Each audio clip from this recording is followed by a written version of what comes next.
it's time to start to look towards the draft as we're going to be jumping into this third series of our European Vainglory 8. We're already coming towards our close of Europe after this series, but I want to talk about what these guys are expected to pick here, because once again, the question comes up of how much of this is meta, because we've already seen a lot of different heroes being locked in. What's your expectation coming in here, Zoro?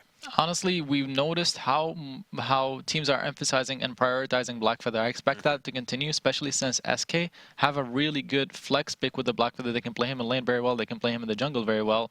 One thing I'm excited for this matchup specifically, we mentioned how SK could play very aggressive in the jungle. Agony is an incredible player, so if SK does play aggressive, there's going to be a lot of fighting back. All right, well, we'll see whether they can fight back against this aggression. It's going to be Lyra and Catherine taken off the board, and Grace going to be the first ban, or the first lock-in, sorry, for SK Gaming. This is something SK has played a huge amount across last season. And this is what I meant when I said SK gets the closest to being a North American team from Europe. This is a draft that I will expect to see more of later on in the day when North America comes up.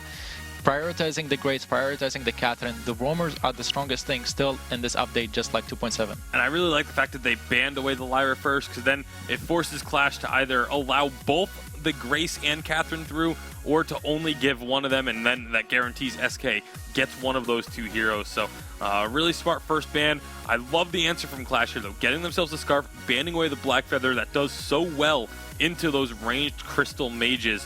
It's a really smart pickup there. But now you have to start wondering about the Idris. There's no Catherine available. If Idris goes over to SK Gaming, I would expect Kvalifar to go ahead and pick that one up, run it with the Grace. And the Lance, I think, is probably one of the best choices that was available for Qlash to try and dissuade an Idris pickup. Blackfeather banned again. Celeste is still open. That could work very well with the Grace. Very good synergy. You have the heals, you have the long range. Although I would like SK to build a comp that can dive really well because they have the Grace. And even though they're going up against Lance, if you pair it with an Adagio, for example, it would be great, but it doesn't look like it's the thing they're going for. Baptiste comes out, so this almost likely will be a Skye Weapon Power in the lane. Still though, this is a dive comp, and with Skye Weapon Power that we talked about earlier, but we didn't quite see, she can dance around the skill shots coming from Scarf, and she can dance around Lance. She can make him almost useless if they're diving well. The thing is, though, when you have the Lance against Skye, you know, on paper and in theory, the Skye should win that matchup, but so many times we see this in practice, and if the Lance just hits one impale, that's all it takes is one impale to connect, Skye can just be blown up from full to dead. So it is a very risky play, but obviously, again, the Skye should be able to outmaneuver, but you have to be wary of that one impale connecting. One thing that I also want to bring up is this is SK Gaming on the left of your screen right now. Grace and Baptiste for SK are both kind of flexes. I mean, it's kind of funny, but at the same time, we've seen Kvalifar take Weapon Power Grace to lane. We've also seen Tyra's play it in the jungle. Like, this is something that they are more than happy to pull out. So you kind of almost can't count your chickens when it comes to this Grace pick in specific to SK Gaming. So I'm curious to see whether Qlash are going to be expecting something like that to come out of the back. I mean, is that realistically a possibility coming into this game? Or it is a possibility, but it's unexpected. I think they would be a lot better off if they played the Skye Weapon Power in lane and they led the Baptiste in the jungle. Yeah, even if it does end up being a Grace that they use as a carry, I don't think it changes your strategy with the composition that Qlash has drafted. I mean, their win condition is more just focused on what they do and doesn't really take into account what your opponent tries to do, which is why I actually really like the draft that Qlash has, because it's more just self-focused, just play the game the way you want to, and regardless of what your opponent does, you should still be able to come out on top as long as you execute properly. All right, well, we'll see if they can come out on top.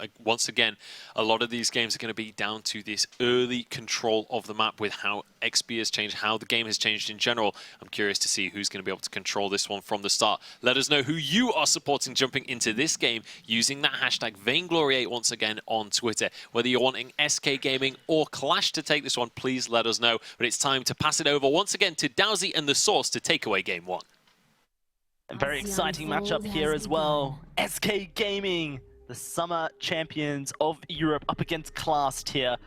We do see a bit of a roster shuffle as well for SK Gaming. Hegman, formerly known as Red Aption, coming on to the roster to filling Rapshoes in this captain position as a substitute for the team. Looks like SK are going to be charging forward and looking for some damage onto Hell's Devil. Tyras bad mojos. Won't be able to find any more. It looks like Hell's Devil is safe, but SK will take away this front treant for themselves. Early jungle aggression allow them to set the pace for how this game is going to go, especially if they decide to go back in jungle and pick another fight. So SK getting that early bit of experience as well as gold. They're going to go with a 3-man farm for a while and double impale. Double impale. It's going to be Hell's Devil though. Finding a lot of damage onto himself. If there's one criticism onto Hell's Devil, it's that sometimes his impales can be the reason that Qlash win the game, and they sometimes are the reason Qlash lose the game. We'll have to see how Qlash do perform here on the Halcyon Fold, because there's a very interesting composition. We're seeing the introduction of Weapon Power Sky here in 2.8 for Qvalifer here up against Masili's Vox. It'll be very intriguing to see what kind of damage it can output, and especially in the late game when Agony on this Scarf will be outputting a ton of damage. Yeah, it's going to be difficult for Qvalifer to really dish out the damage unless Tyra's and the dive potential is not terrible from SK. Once Hegman goes in, they can possibly set things up, but it is going to be difficult for them to do that if Hell's Devil is... Currently, have to see exactly how SK look to take over the game. One thing that SK have always been so good at is rotating early with Tyras and securing early game leads via double juggle. Hegman, a lot of pressure, I think, on his shoulders, big shoes to fill. Raph certainly had a huge impact on SK's performance here in the summer season of the Vainglory8. SK, at the moment, just moving in to push this wave into the turret as 3, pushing Hell Devil back as well. Allow Qvalifer to go back, and potentially some CS will be lost as well for Masilis. Too much. Good game sense from Hell's Devil to try and look for that impale, but isn't going to...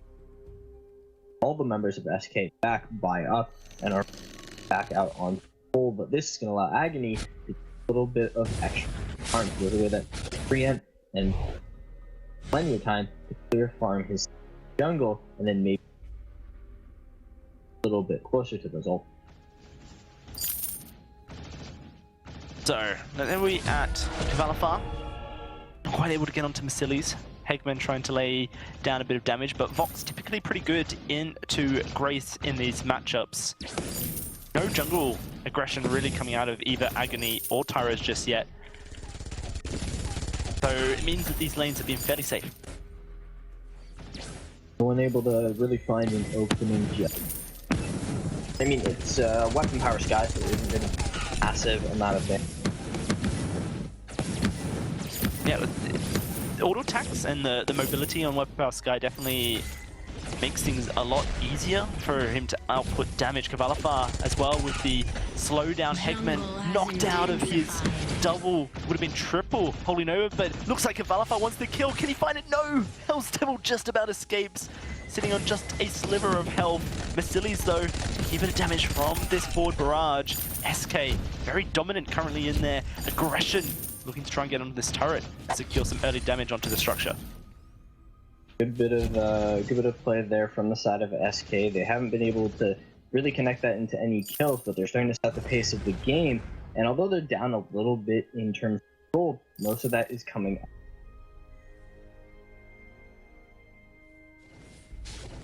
Okay. Masilis in trouble, but Qvalifer can't quite get onto him. I like the Dragon Blood contract that Hegman has purchased. It means that if an auto attack was to come out of Qvalifer there would have been a huge chunk of damage onto Masilis that would have likely just secured the kill straight up. But so far, Masilis has been very, very safe in being able to just jump away from damage at the last second. So,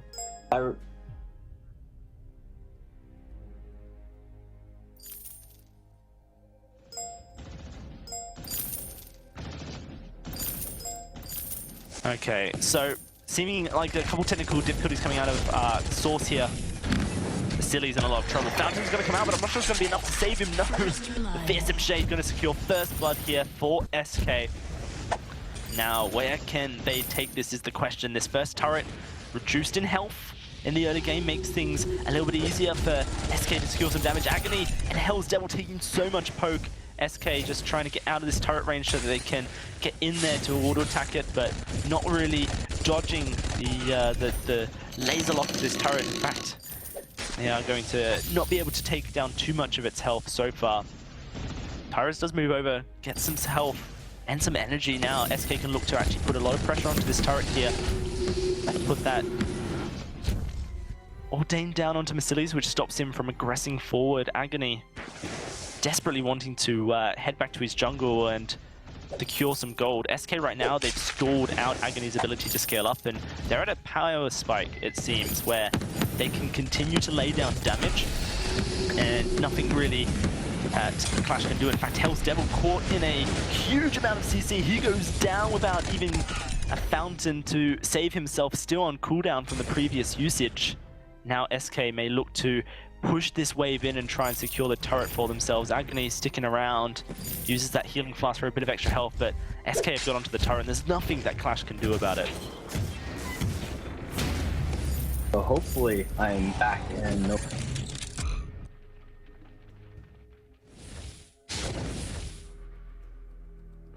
It seems like you're still cutting out, my friend, which is okay. I can continue talking. It's not too much of a difficulty.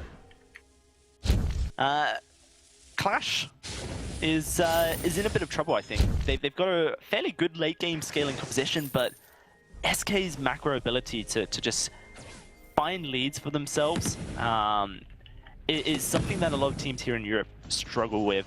And I think that that's kind of the entry that SK need to take over this game, is if they're able to continuously look to just pressure Agony and Vasili's before they hit a huge point, then they're going to be in a good position. Hell's Devil, he is just CC locked. He's going to go very low here. The Fearsome Shade catches him up, but it doesn't quite kill him now. Kvalifar trying to get in range. Tyrus as well. Vasili's blocking up, just about escapes that Ordained at the last split second, but Hegman dives forward and will find himself a kill. Hell's Devil should go down here to Kvalifar, and he will. Only Agony left, and he will just about survive, but gonna lay down a bit of damage onto Hegman and Kvalifar there. SK wanting to do their best here to secure a turret for themselves. Hegman, though, gonna push him back. Ordained blocked up. SK now a bit of trouble considering the fact that they actually can't siege this turret anymore due to the damage they took in the process. And the fountain had to be used to save Hegman's life from the last turret shot as well. So SK now with a 1,000 gold lead, going to continue to scale up and provide trouble for Qlash. Though Qlash's composition definitely feels like in the late game can take over in damage. Agony, once he hits that 3rd damage item and even 4th damage item like we've seen typically, will have a lot of output. Vasili's likely to get a breaking point for himself so he can stack up in team fights as well. And it's all about weathering the storm and whether or not they can secure jungle camps, whether or not they can kind of patch the sinking ship that they're sitting on. The SK are trying to continuously pressure. Hegman once more diving on in, has an echo for himself for the double kills. Vasili split from the team fight. Hell's Devil just about escapes that death from above, so will be safe to escape, and an Impale missing means Hell's Devil will take a bit of damage in the process. SK looking to start up this gold miner here. I believe you're back, Source. I believe so. Does everything sound good? Yes, it does. I can hear you. Hello. Ah, beautiful. And We're gonna have to team fight. Another team fight, so we're gonna have to cut you off. Fearsome Shade just does so much work. It wasn't quite blocked up, and Hell's Devil in trouble, as is Agony. Kvalifar, death from above, splits Agony from Hell's Devil, and that's gonna be another kill going over to Kvalifar. This Crystal Sentry will fall as well. SK 6-0, and now looking to secure even more gold from the map. Yeah, I missed SK clearly rolling through this game, putting a lot of pressure. This weapon power Sky seems to be out then at 3-0-3. If that team fight was any indication, it just seems like of Qlash can't survive long enough to actually dish out some of the damage. Yeah, now with the gold miner taken here for SK, their gold lead continues to scale up even further. Qlash, like you mentioned, difficulties in surviving team fights long enough to have the impact they need. And it's going to be a long time until Agony hits a broken myth and really is outputting enough damage. Vasili's now looking to try and get himself that breaking point, but he's 1,300 gold away from it, and SK just continuously looking to try and steal away as much gold off the map in the enemy jungle, push the lane in to put pressure on Qlash, and it allows SK room to maneuver around the map. We haven't talked much about Qvalifar here, this weapon power Sky. Sorrowblade, breaking point now going towards crit. Single crit item usually isn't too effective, so you assume that he's going to go for double. And SK seemingly found a flank here. Tyra's behind, Agony rooted, stunned, and he's going to be blown up. No, he finds one before he goes down. Qvalifar now struggling to escape, but the Divine Intervention will come through to keep him alive for now. And Vasilis will find the kill, looking for a second. It's a huge shutdown. Hegman trying to survive. The Divine Intervention comes through, but he just doesn't have the damage to survive. And Vasilis will find an ace. Qlash have done it. A split fight from SK, seemingly proving that it'd be a team fight killer for them. Yeah, great play there from Vasilis. A lot of that came off of the Poison Shiv to just reduce the healing coming up from the Divine Intervention. And it looked like Qvalifar was going to survive that, but just wasn't enough. So, makes you wonder where SK are in this game, whether or not they have even enough gold and advantage over towards the side of Qlash to get them back into this. Good stun into Qvalifar would provide very troublesome. Impale does miss, and the death from above will catch up. Tyra's with Fearsome Shade doesn't get blocked and moves them all back. Looks like SK are going to continue forward, but Qvalifar using that forward barrage rather than auto attacks. He is a weapon power Sky. His damage will come from the auto attacks rather than the forward barrage. Needs to remember that's his main damage output. Yeah, and they almost managed to pick off Vasilis in that, but doing a pretty good job of juking and jiving on this box. It's going to be really on his shoulders to give Agony the time to get towards that breaking point, towards that broken myth, which means he's going to have to pretty much carry the team fights for a while. They aren't too far behind in gold. There's still potential for them to get back into the game. They're even in terms of turrets. So I wouldn't say the Qlash is out of it yet, but I think if Qvalifar can find, slightly better positioning in fights and can actually land some of these death from above, they'll do a much better job of winning the fight. And now, huge damage onto this gold miner. Maybe Qlash can take this. Yeah, Fearsome Shade will be blocked this time, but it is stolen by Qvalifar, and now they're looking to take the team fight as well. Hez Devil throws the fountain out, but Qvalifar stacking up that breaking point up to 10 stacks and going to continue going forward. Vasilis trying to find some damage, a lot of damage onto Qvalifar, but the Divine Intervention keeps him just about alive, and now SK going to look to try and take down this Crystal Sentry as well. I don't think Qlash can really do anything to stop them. 8-3, Vasilis considering the flank, but it's too risky. Look at this, Agony pushed away. Qvalifar, Vasilis in the middle of the fight. The fountain wasn't even used by Hegman. SK baiting on in. Qlash and now Agony. He's going to lose his life for it as well. The Dragon's Breath comes out, but it just gets deleted by Tyra's. With just 40 seconds to this Kraken, every team fight that goes wrong for Qlash is a nail in the coffin. Yeah, and Qvalifar is really starting to have a good game. Is dishing out considerable amounts of damage. Is starting to pick up a little bit more crit. So looking to go for that 4-weapon item. Maybe it's another Tornado Trigger, probably a Tyrant's Monocle. And you just see how much he's able to shred through Hell's Devil. It's just going to get harder and harder for them to deal with that. But you are a little bit closer to that broken myth on Agony. Maybe that's the breakpoint that they need to be able to make it through these fights. They also kind of need to find a really good weight for it. So far, they've been unable to find value in that silence to stop the Batiste from really setting up endless and endless Ordains, and maybe that will give the advantage, opening up a team fight with a big silence, and they don't get hit by the Fearsome Shades and all the rest of the crowd control. Currently, SK gearing up for another team fight. Qlash seemingly looking like they're ready to take it as well. Agony sitting 600 gold away from hitting that broken myth, which will really turn team fights in favor of Qlash significantly. And it looks like SK are just going to pressure the map in other ways, force Team Qlash to move out of this choke points where Hell's Devil's Lance can have so much impact.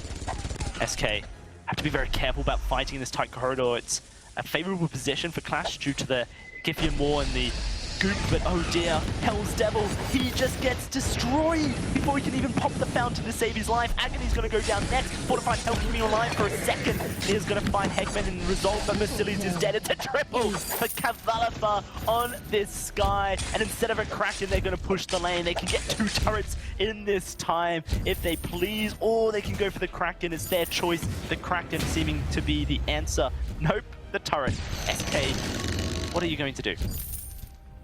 Farm up a couple of jungle camps and then go for the turret.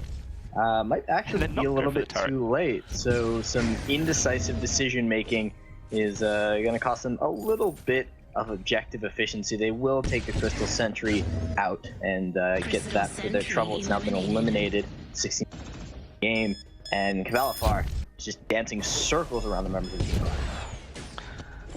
Oh dear. Looks like SK may also be caught out here. Heckman needs to get into the fight quickly. Hell's Devil are taking a bit of damage. The Fearsome Shade this time blocked. Qlash were just too scared to really engage deeply. They're going to backport. What will SK do is the question. How can they set up to secure themselves the Kraken here? There's no Crystal Sentry to dissuade them from fighting in the jungle, but have to remember, Scarf, Lance, very good in these tight corridors. They're going to move into the lane here. Yeah, the Team Qlash is very, very cautious of their team positioning. They do need to fight. They can't keep fighting in these corridors in the jungle. They need to fight in that open space. But every time they try and move through for these flanks from the jungle side, they take so much damage from Qlash. Qlash is taking out the turret. Yeah, taking out the turret, and there's just no response from Qlash. They're being forced back continuously. Look at the burst coming out of Tyra's on this. Batiste, Hell's Devil once more is dead, and Qlash just got free reign to move forward and take a double, looking for another triple, and he'll find it. The second of this series. Who needs a Kraken when you have empowered minions in the base? SK looking to finish this game. Qlash doing an amazing job of being a one-man wrecking crew. Yes, there's some crowd control coming from Tyra's and from Heckman, but that last play was just perfectly, well-timed kiting, good amounts of damage, series strike back and forward, and that is going to give SK the win. Incredible stuff from SK, making that weapon power Sky work and just closing out the game before Agony could complete his broken myth. Completes it just at the last second there, but of course an item not to be used for Qlash. Impressive stuff coming out of SK once more. The summer champions of Europe coming up strong in their first game. We'll have to see if they can continue to do so in this series. Back over to Munchables. Qlash 12-1-4 with a 60 CS advantage. What a performance out of the SK laner. I feel like previously we've always said that Tyrus was kind of the star of this roster. Maybe Qlash saying that this is his season, because that was an incredible level of play. I mean, I've been sitting here all day.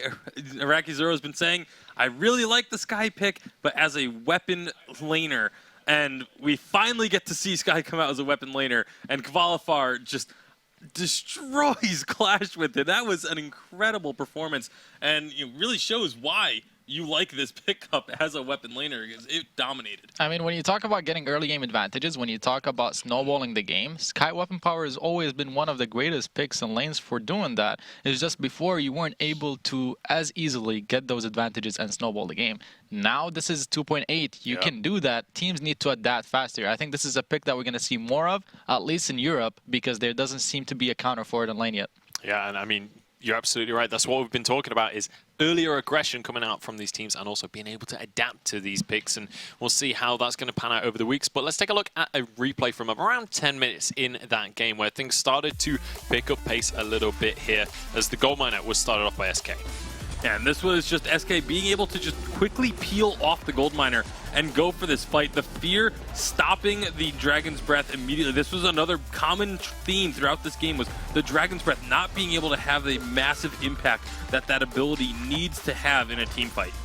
Yeah, absolutely. And SK, again, managing to take the Crystal Sentry, which was something that I think they eliminated by the end of the game across the course of that one. They were consistently finding objectives off these fights. And this is something we always talk about on the desk, is some of the teams, some of the lower tier teams kind of, they win the fights, they get the skirmishes, but then don't actually transition that into something. And that's something in this game SK did absolutely superbly. Yeah, and it's all off of the early game advantage Sky Weapon Power was able to put. I know we're talking about this too much, but it really is the story. You can see it in the early game. She applied so much pressure, and SK played around it really well too. Baptiste kept going up to lane, supporting her and letting Grace also do her job, and they kept whittling down the health pools on the sides of Qlash, and continuously getting advantages. They got CS advantages, they got turret advantages, they got map pressure advantages, and that just continues on snowballing, and then it leads to a huge gold lead like it did. Yeah, and our next replay was another one of the fights for the gold miner. I believe it got stolen and kind of a skirmish ensued. But I also kind of want to shout out Heckman here. First time we've seen him here on the Vainglory8 stage. That was a steal from Kval. But he's done a phenomenal job in this first game. Yeah, excellent work on the Grace, being able to keep the teammates alive. Right here, just preemptively using that first Divine Intervention, immediately echoing, and then dropping a second one, keeping Kvalifar alive on the backside as they chased through. Obviously, they were, again, able to get the one kill. They had already stolen the gold miner, and then they take the sentry. Another job of SK just saying, okay, we won a team fight slightly. It wasn't a massive team fight win, so we can't just go push a turret, but let's take what we can, steal away the jungle, take the Crystal Sentry. It was just those small advantages being turned into much larger advantages than they were originally. Yeah, and then our final replay was also the final situation in the game. This is where SK basically finished things off, starting off with a kill on Hellstar. And this is where I think Qlash is a little bit lost in terms of what they want to do exactly. We saw Lance run all the way around the choke point, and he got separated from his team, and that made it easy for him to be picked up by SK and allowed for Sky to stack that breaking point and do a lot more damage going on to the rest of the team. The thing is, SK are doing amazing. This is the team. This is what we expected from them, right? To know what they want to do and do it precisely. But they're making few mistakes here and there. There were Grace, there was a team fight, she died before she even used her ult. Another team fight, she died before she used her echo. Another team fight in lane where Vox ended up cleaning up around the minute 7.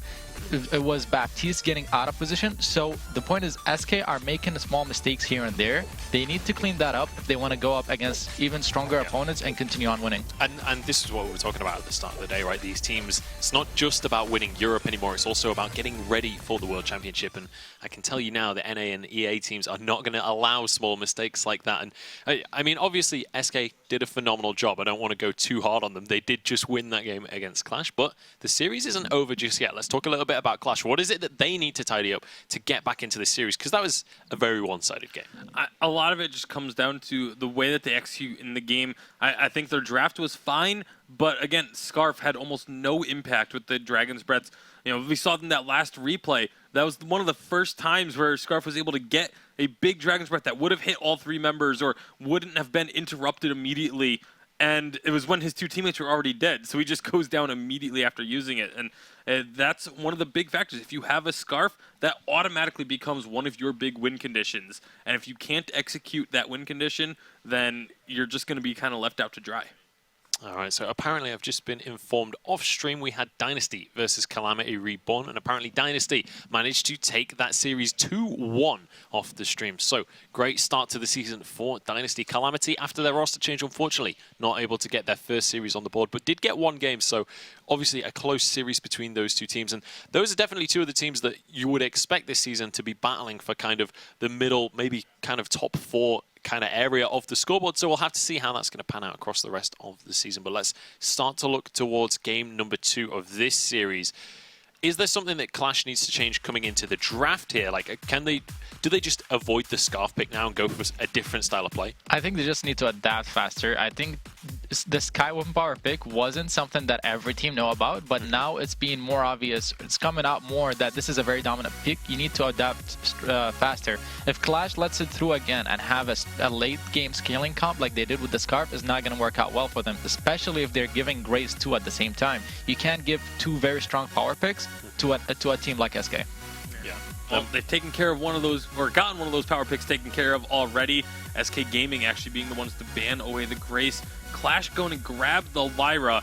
So again, ensuring that they have one of those healers while their opponents do not does mean that the Lance is going to come through. Those are, again, the top 4 picks when it comes to captains right now. So no real surprises and as far as these first few picks have gone. And it's always such a great feeling when you're a team that can pick a character that generally is known for one role, but you know you can flex it. And that's exactly what Lance is for SK, because they can still play it in lane and they can play it in roam. Even Tyrus can play it in the jungle if they really wanted to. So it's a great flex pick. It doesn't give away too much, and Qlash will be wondering how to go on about this. They banned away the Scarf. I'm a little bit surprised because Qlash didn't do that great with it. I think it's more just given respect to that strong pick. They don't want to go up against it since they don't have the Grace this time, perhaps. Celeste gets taken away. I expect SK to still go for a stronger early game comp, especially since they're going up against Lyra. Try to start a team fight, lock her down or lock someone down, and kill someone before the sustain goes through. Well, Lance is definitely a great pick to try and make that kind of thing happen, to go for those hard engages, so long as you can land those impales, which we'll see whether Hegman can. He had a great job in the last game playing on that Grace, but Lance definitely more mechanically intensive in terms of those captains. Now, we'll see where SK want to go with this next pickup, what they want to go for against that Lyra. It's going to be a Crawl lock-in. Yeah, Crawl is another one of these picks that just can do really well in the early game if you set it up properly. Lance is a hero that can set up the Crawl exceptionally well. So I would expect to see a little bit more jungle focus from SK this time around. Just trying to get as many advantages as you possibly can, charging out with that hero perk and just being able to get weakness stacks. But the pedal to answer, that's one of the most common counters to a Crawl. My personal nemesis, Petal, going to be locked in here for Qlash. Iraqi, talk to me a little bit about this one. Even though Lance is probably going to end up going for in the wrong position here because you don't want to play double weapon power with Lance and Cruel, it still is an extremely smart draft by SK to pick up the jungler there, because you're still not decided if that Lance is going to go to roam or lane. You can guess, but it's not 100%. Petal is extremely is strong against Cruel, but if Cruel gets on Petal, especially throughout the early game, she dies immediately. And this is what I think what SK are going to be trying to do. CP Idris is one of the strongest picks that you can choose against Petal, especially later on in the game. You kill her Petal, you kill her minions with only 1 chakram. That's extremely valuable. Yeah, exactly. So we'll see whether that is going to be able to come through. Also, alongside something with CC like your Grace, like your Lance, Idris can do wonders. Yeah, and Idris, CP Idris is widely considered by a lot of people to still be one of the strongest laners in the game at the moment. And if Kvalifar gets any semblance of a lead in this game, expect him to completely run away with it. All right, so for this this game in the series, are we going to see, again, this focus be towards the jungle? The Petal versus Crawl matchup, that seems like it's kind of detrimental to both of these compositions. Honestly, SK can play with it either way. They can try to apply a lot of pressure in the jungle, especially since they have a Lance. Lance always been one of the strongest roamers when it comes to invading the jungle, but because of the meta shifts throughout the later updates, he was always in lane. Now it's a different patch. They can apply the pressure in the jungle. We'll see if they're going to be able to make that happen. It's time to get on into the game. Let us know who you are supporting jumping into this one. Hashtag Vainglory8 on Twitter, and let us know who you are a fan of. It's time to pass it over once again to Dowsy and the Source. SK Gaming with such a strong composition here. Kvalifar taking the CP Idris with the new Horus Idris skin, my personal favorite. Have to see how the side of Qlash can deal with this, especially considering that CP Idris, if he gets ahead in the late game, is almost unstoppable. Yeah, this is the first CP Idris we've seen all day. Just hasn't been a priority for any of the teams so far. Been banned some of the drafts. Other drafts, I think teams have considered it may have been slightly risky pick, despite having such a high win rate and such a high ban rate here in Europe. Almost banned 100% of the games. I would say it has This is just me pulling numbers out of my head. 90% ban rate in solo queue games, especially towards the higher elo. Teams just do not want to face it in their solo queue experience. You can certainly see why if Cavalva gets ahead, he's going to be a fairly impactful hero. Tyrus, though, he's going to struggle a little bit against Agony. Petal, typically pretty good into Cruel, able to kite him from range. You build that Frostburn, which provides even more kiting, and with Hell's Devil to provide healing on this Lyra, there could be a way for Qlash to get ahead in the jungle. Yeah, it's going to be a lot of pressure for them towards the early portion of the game until it just really gets online. But now Hell Devil taking a bit of damage, getting aggressive in the lane up against Cavalifar, and here comes the game from Agony. In a bit of trouble. Healing Flask will keep Cavalifar alive, but a hefty cooldown it is now. 118 seconds until it comes back up, and Cavalifar will be forced to go back, picks himself those double crystal bits who can provide a bit of damage on that chakram. Agony walking back into the Impale, but is able to secure the Treant for himself, so we'll get some healing through that. There's an interesting interaction, I think, for Idris onto Petal. I actually really enjoy playing CP Idris into Petal, purely due to the fact that once you've stacked up a bit of crystal power here, Source, your chakram is going to delete her minions off the fold, but it also stacks up on the minions as well. Your Broken Myth. Oh dear, Hell's Devil caught out. Looks like he should be able to escape. So Cavalifar can not only clear out Petal's main source of damage, but he can also stack up his Broken Myth doing it. Yeah, it's going to be really good towards the later portion of the game when you're starting to deal with a Petal who's got that Frostburn, who's consistently slowing down all of your targets. Being able to abuse the Petal, just general strategy of chasing you down while you're cutting away from her. But that's some huge damage from Tyrus on the Agony. Here comes a Sigil. Can they finish this off? I don't think they can. The Impale missing means that Agony should be able to escape, but Cavalifar and Vasili's going to roam down to provide fight. 3 minutes is a 3-man fight. Everyone get into the action. Currently, Qlash charging forward. Vasili's doing so much damage as well. The Resonance bounces providing a bit of issue for SK, and Qlash going to try and execute by moving into the jungle and taking down these camps. Tyra's able to get the Treant for the heals. Heckman going to move on in, stuns Agony up. Tyra's though likely to fall. It is first blood going over to Agony on this Petal, and the early game snowball that Petal can have over a Cruel has begun. Yeah, and that's going to be a lot of pressure onto both Tyrus and Cavalifar, because Cavalifar still is building up that crystal power, isn't exactly there yet to be able to have that divergent path activated, so there is still a window for Petal to consistently abuse the Idris who has to step up. And just as a Kroll, if you're being consistently kited and can't really engage onto targets, there's going to be a lot of healing coming out from Lyra. Hell's Devils could bait Kroll in repeatedly by using very, very late Imperial Sigils as he tries to dive in and set up fights with the team. So Qlash showing that they can execute early, get those leads for themselves, which is so important in this matchup. Making Tyra's a little bit less of a threat goes a long way in their battle of taking down the former European champions. Currently, Cavalifar under pressure here. Hegman as well. The melee portion of Idris still in effect, as Cavalifar hasn't quite hit the 100 crystal power ratio that he needs to convert his auto attacks into ranged format. Just sitting away crystal bit is all he needs to do that, but he has the gold just about to get himself a Shatterglass, which he will likely complete once he gets to the shop. Yeah, and it's kind of an awkward amount of crystal power that you need. Unfortunate that both of those pieces on the way to the Shatterglass don't give you enough. But whoa! Frostburn instead. Cavalifar deciding to go something a little bit different. The Shatterglass versus Frostburn debate continues here in Europe. Is Cavalifar going to be setting up in Team Frostburn? Yeah, I kind of like it.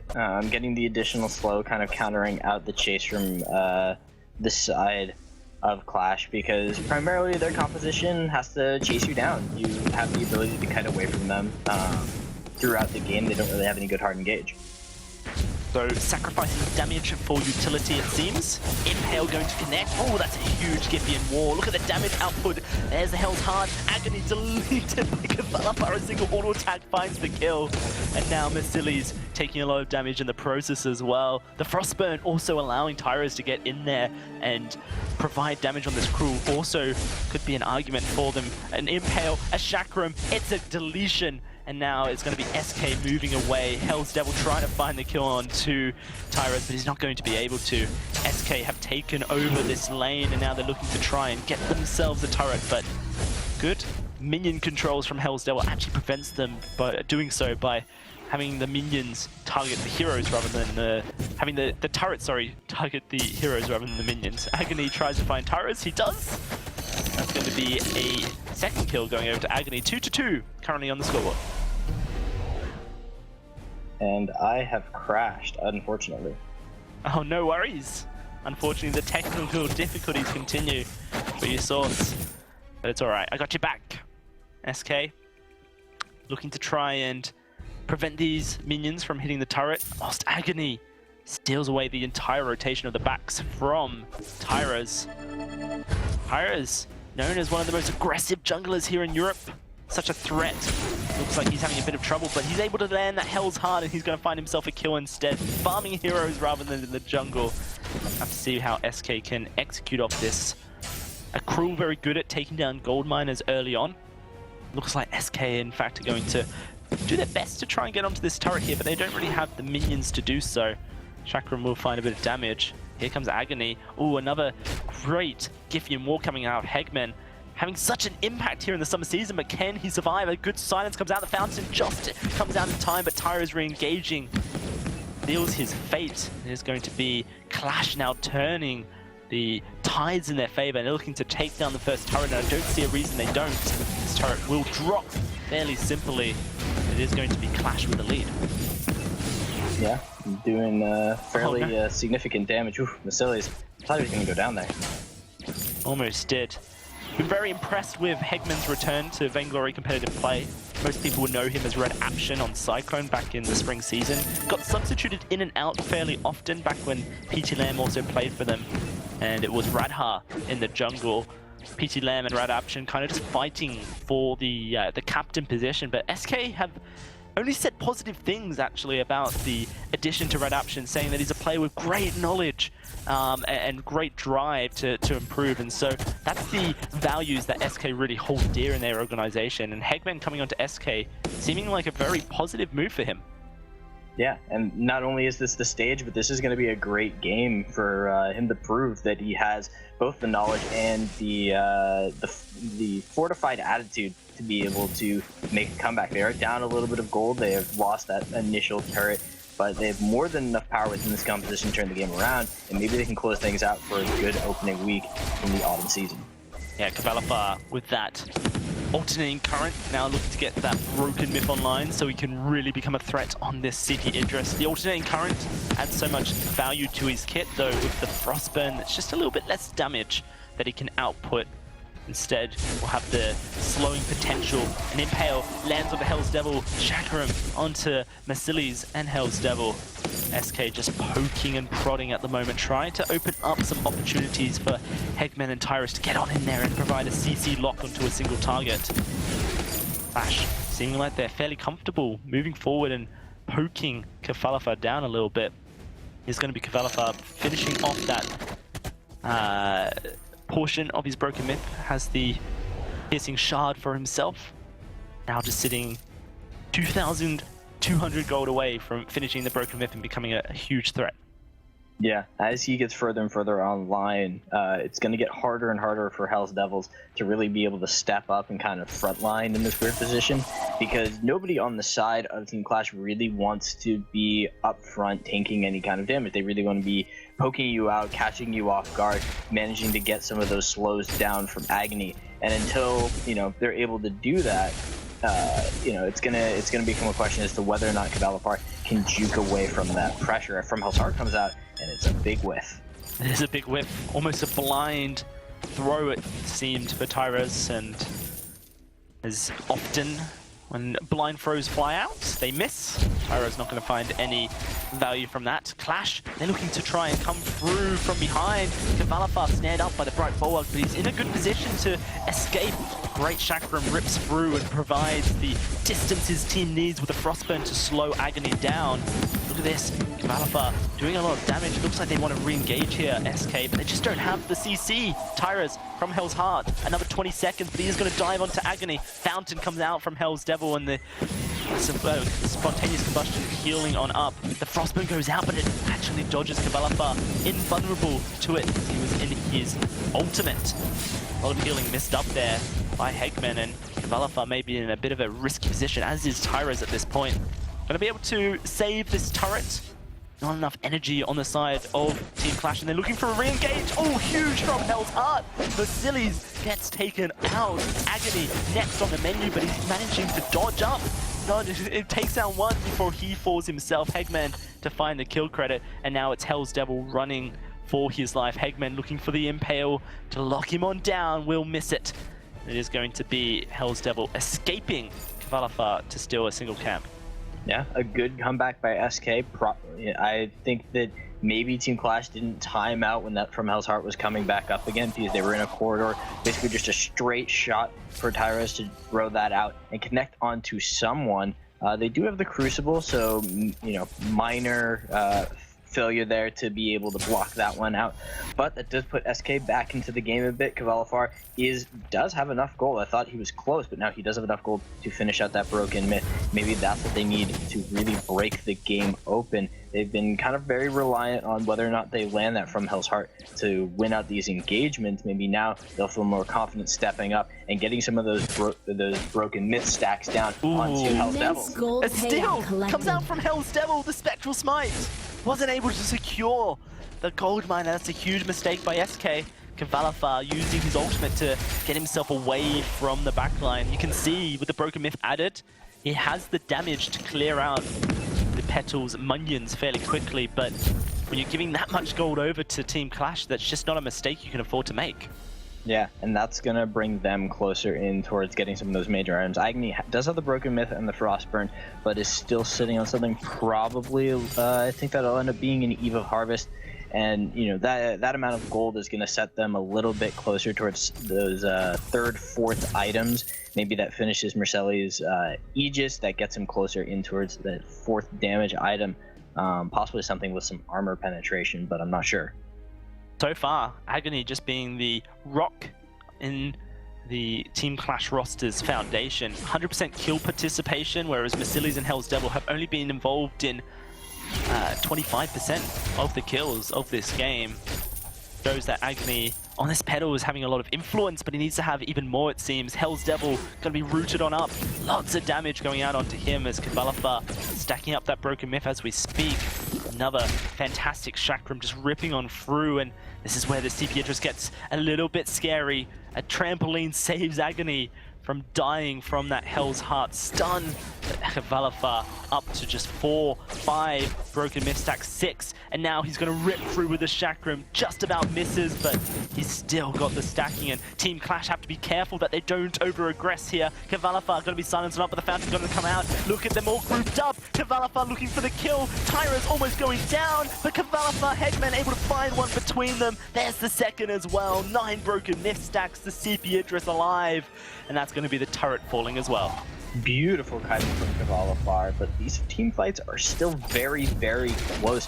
The bounces coming out from the box. Mercedes almost managed to finish off 2 to 3 targets. Maybe that gives him enough additional sustain off of hitting those targets and then being able to kite more, that they possibly win the fight, but this game is far from over.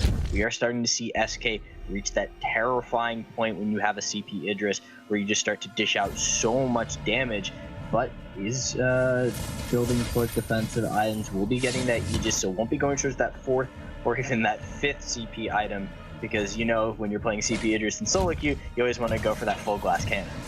Yeah, get that Eve of Harvest online so you can provide healing for yourself.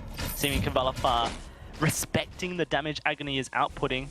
Very close to finishing an Eve of Harvest himself. Hell's Devil continuously getting rooted up in these impales, providing a little bit troublesome, I think, for Team Qlash. At the beginning of the team fights, a lot of healing having to be used to keep him topped up. Look at that. Valafar shredding those Minions and stacking up the Broken Myth as he does so. 3 stacks from just the Minions alone. And look, Agony almost dead through a Chakram itself.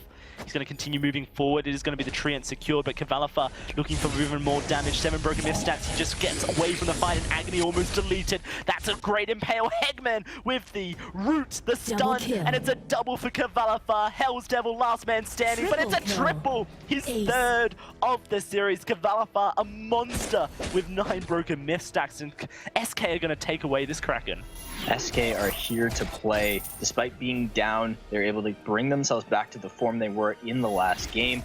And now that the CP Idris is more or less online, they're starting to really dish out the damage. And you can see how little Agony can really step forward because there's no tank, because there's no hard engage, and they're not managing to catch SK out unawares or with superior vision. It's just getting harder and harder for the side of Team Qlash to actually engage some of these fights. And we're starting to see Qlash really show mechanical prowess. And this is why I love the CP Idris into Petal, is because whether it be her seedlings or the Minions, any auto attack that you throw at them, any Chakram you throw at them, it stacks up your Broken Myth. And it's all about the Broken Myth for CP Idris. That's where his power comes from.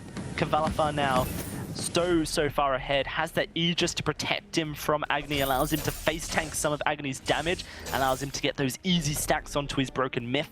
He's got an Infusion, he's got the Heavy Prism as well to get in towards that Eve of Harvest, but we may not even get there. Hell's Devil taking so much damage, the Chakram ripping on through. This turret not long for the world as SK will move forward and take it down very quickly. And now it's all about the base. SK, double Impale comes through, the Giffiamore knocks him back, and Agony's been deleted. Tyra's with the stun on the Hell's Heart. Masili's struggling to escape, and it is going to be the kill going over to Qlash. That is it. SK have shown up here in the series, and the European champions will take down Team Qlash 2-0 in a very convincing style. The moment they see an opening, they turn it up to 11, instantly dive into the backline, and pick up the win with a clean 2-0 in week 1. Very impressive stuff from SK, and just great understanding of the 2.8 update, the meta, and what is strong. The weapon power Sky, perhaps something a little bit peculiar. Araki saying that he preferred it. You can see why. Qlash stepping up huge, and SK will take the series. Let's throw it back to our desk to break it down.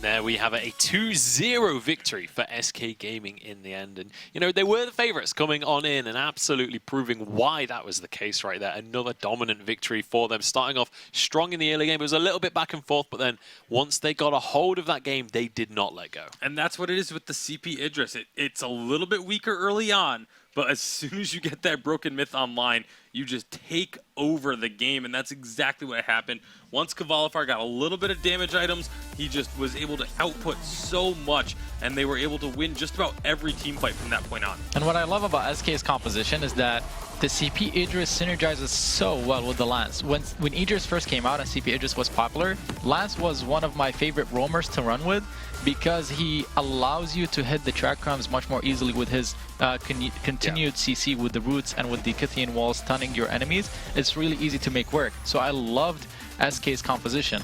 To me though, the story was actually a little bit more about how impressive Agony stepped up to be able to bring Qlash back into the game. He was making plays early on in the game, 1v1 against the Cruel. He was coming up to lane and putting pretty decent pressure.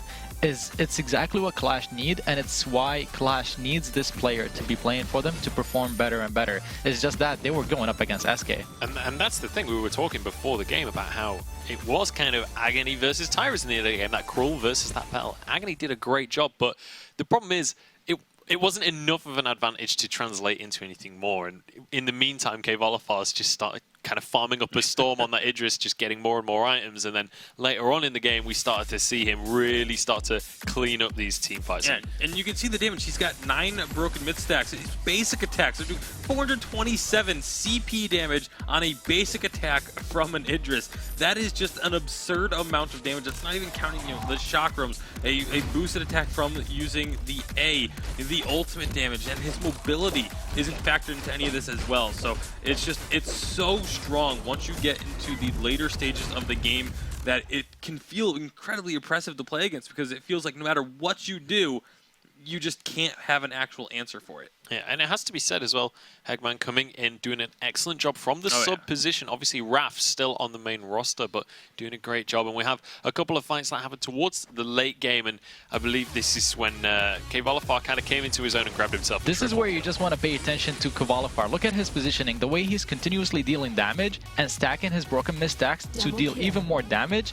That's exactly what they needed to do. Just let Idris deal the damage he can, continue unlocking the enemies for him to be able to deal the damage easier, and you just win the team fight off of that. CP Idris is just an incredibly strong late game carry. If you don't have a plan to shut him down early or mid game, don't give him away to an opponent. And this is what's good about SK.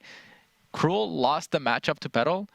Kind of expected if Petal manages to always have vision on Cruel if he doesn't sneak up on her and get on her, but they were able to recover with another player on the team. They don't need to rely on Tyrus making plays because Kvalifar is there to back him up if he needed. Yeah, and then once everyone starts to focus on Kvalifar, you can see Tyro is on that crawl. It's not like he's not a threat in those fights. He can't just be ignored. He's building those weakness stacks and also just chaining the CC alongside Hegman on the Lance. And then this was the end of the game. Yeah, and I love the play here. They get the double impale, but they focus everything onto the Petal, knowing that Hegman was going to keep both the Vox and the Lyra at bay and keep them in place. So they say, okay, while Lance is doing that, we're going to go all in on the Petal, take the Petal out of the equation, and then turn our attention to the remaining two members that are still being rooted up and